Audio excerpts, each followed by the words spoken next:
प्रभू श्री रामचंद्रांच्या पदस्पर्शानं पावन झालेल्या आपल्या नाशिक शहराला ऐतिहासिक, धार्मिक तसंच सांस्कृतिक परंपरेचा वारसा लाभला.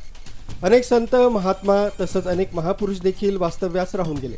महत्त्वाचं म्हणजे अनेक तीर्थक्षेत्रांपैकी एक नाशिक शहराला अधिकचं महत्त्व प्राप्त झालंय. विशेष म्हणजे दर 12 वर्षांनी पवित्र कुंभमेळा आपल्या नाशिक शहरात भरत असतो. या निमित्तानं पंचवटीतील तपोवन इथल्या मोकळ्या मैदानावर अनेक साधू महंत, मोठमोठ्या आखाड्यांचे संत महंत इथं वास्तव्यास असतात.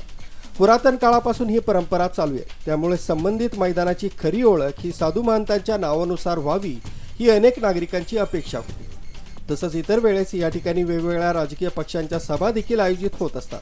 त्यामुळे संबंधित मैदानाला कोणत्याही राजकीय पक्षाच्या व्यक्तीचं नाव न देता कुंभमेळ्याच्या अनुषंगानं तपोवन येथील मोकळ्या मैदानाला साधुग्राम कुंभमेळा मैदान म्हणून कायमस्वरूपी नामकरण करावं. तसंच या नावाचा मोठा फलक देखील लावण्यात यावा, जेणेकरून सर्व पर्यटक व यात्रेकरूंना समजेल की या ठिकाणापासून कुंभमेळ्याला दरवर्षी सुरुवात होते. राष्ट्रवादी युवक काँग्रेस शरदचंद्र पवार पक्षाच्या वतीनं नाशिक महानगरपालिका आयुक्त मनीषा खत्री यांना निवेदन देण्यात आलंय. तसंच लवकरात लवकर निवेदनाची दखल घेऊन तपोवन येथील मोकळ्या मैदानाला साधुग्राम कुंभमेळा मैदान म्हणून घोषित करून मोठा नामफलक लावण्यात यावा. अन्यथा राष्ट्रवादी युवक काँग्रेस शरदचंद्र पवार पक्षाच्या वतीनं तीव्र आंदोलन छेडण्याचा इशारा देखील देण्यात आलाय.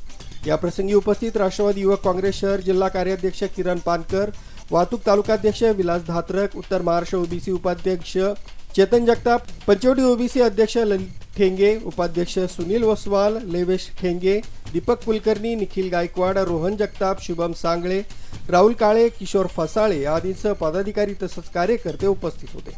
पाहिलं गेलं तर नाशिकची ओळख ही खऱ्या अर्थाने पाहिलं गेलं भारतातल्या अनेक तीर्थक्षेत्रांपैकी नाशिकची ओळख ही अधिक तीर्थक्षेत्राच्या हिशोबाने अधिकचं महत्त्व आहे. आणि त्यातलं त्यात सगळ्यात जास्त महत्त्व हे पंचवटी इथलं आहे.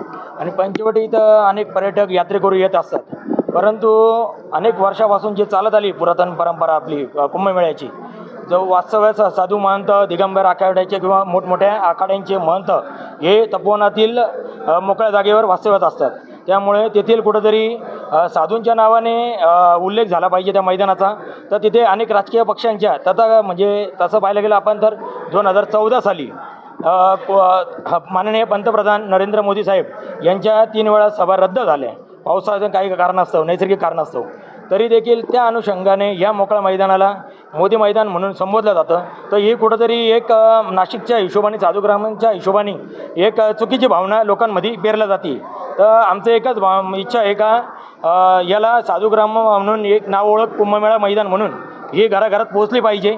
आणि गुगलवाल्यांना एक विनंती आहे, त्यांनीसुद्धा याचा उल्लेख साधुग्राम कुंभमेळा मैदान म्हणून करावा. अन्यथा राष्ट्रवादी युवक काँग्रेसतर्फे तीव्र आंदोलन छेडण्यात येईल.